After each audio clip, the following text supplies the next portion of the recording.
Hey guys, we're back. All right, so last time we laid this section of tile right here. We put the rest of the window in, did all that good stuff.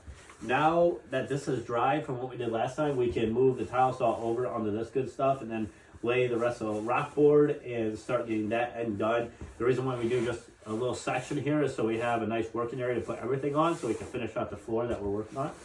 We're gonna move on to that and everything, and then once we get done with the floor, next video, I think we're gonna roll right onto the cabinets, or we're gonna go to finishing. I don't know yet. We gotta figure out what we want to do with that. I know we're still gonna have to drill a few holes in the tile on this side for plumbing and all that good stuff, but we'll get to that when we get to that. In the meantime, let's get rolling on the tile, and then we'll go from there. Hey guys, so I just put the last tile in. We got to let it all dry and everything, and then after that, we'll be able to kind of give it a mop down. Then we're going to put in the grout and everything else, and then that will be the final seal point for it. So the tile is pretty much all done, other than, like I just said, the grout. Then we're going to move on to the cabinets here. I'm honestly not even thinking about I'm going to finish that back section of the wall right there, just because of the fact it's going to be hidden, and we're going to have rock board and everything else up on top of that. So this is getting to a kind of a cool point here. I did this back little section right here too, because there's gonna be a closet right here, and I wanted the transition to look good into the other room there. So let me have this thing focus here. So it's looking pretty good, as you guys can see. Once we get all that in, it's gonna look really cool, I think. I really like this gray that we picked here. It's gonna give it a really new modern vibe and everything. So stay up to date on all this. I'll keep you guys updated with everything else we're doing here. Once I get the grout in, we'll be right back. All right, so here we are. I decided to do a black grout instead of a white grout, just to give it a little bit more pop and give it that more modern vibe. Grouting kind of sucks, not even gonna lie, because it's, tedious, and you gotta get into every single little crack you got, and then, you're gonna get a few areas where you may have missed. Now there's different techniques. I just used all different types of tools to do this. Some people I've seen on like big floors use squeegees and things like that to go across the entire thing. My biggest thing is make the grout wet. That way it just flows right into the cracks. You can just push it around, clean up the next day. So we're starting in this area right here. We got to do the whole floor.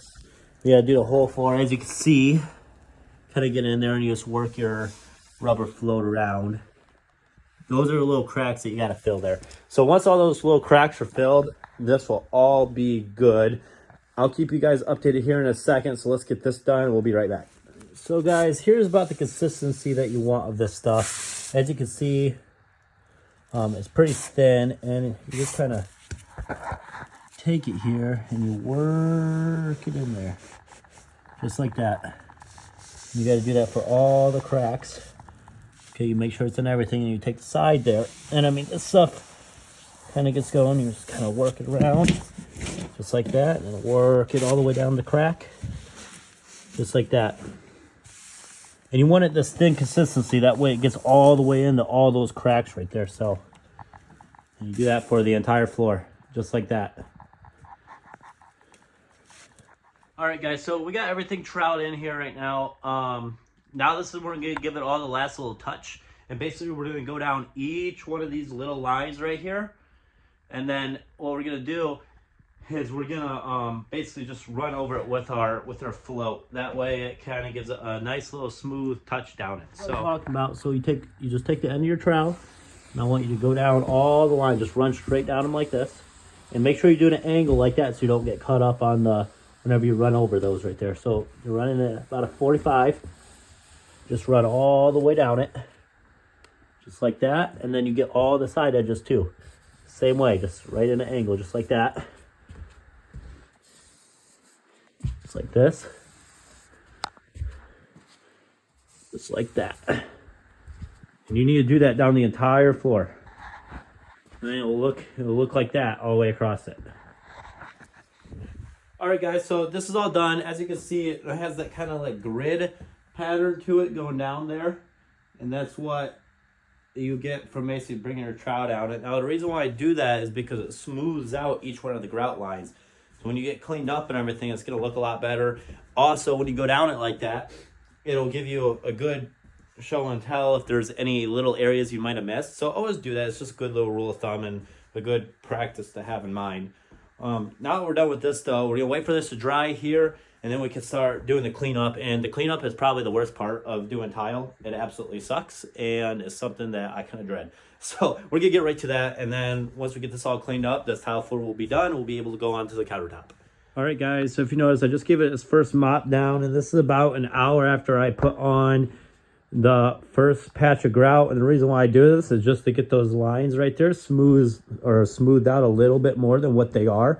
You don't want to do any sooner than that because you can risk kind of taking some of the grout out of that. But that's another little trick that I do here to kind of get everything looking perfect and all said and done. And it will also make your cleanup, again, a little easier with this. So we're going to wait another about 2 hours, and then we will do a rinse pass, get it all cleaned up, and it'll take about 2 other washes after that. I mean, this stuff's not easy to clean up, guys. So you kind of got to scrub, clean, scrub. And once that's all done, then you can move on. So I'll come back in 2 hours here, and we'll do another pass. All right, we got one more clean pass done.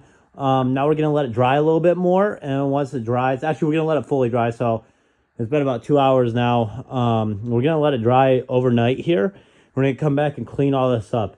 It's absolutely critical that you do a nice clean before you let it fully dry, or else this black grout is going to be a pain in the butt to get off a light tile. So it's at a good stopping point right now. I use microfiber cloth to get it to this point, and a mop bucket. You don't want to put too much water on it. You just want to kind of get it moist and get the tops of them done. So this is good now. Now we're going to move on and let it dry, and we'll be back. All right, guys. So the floor is all done. Oh, man, my hands are dirty. So, guys, the floor is all done now.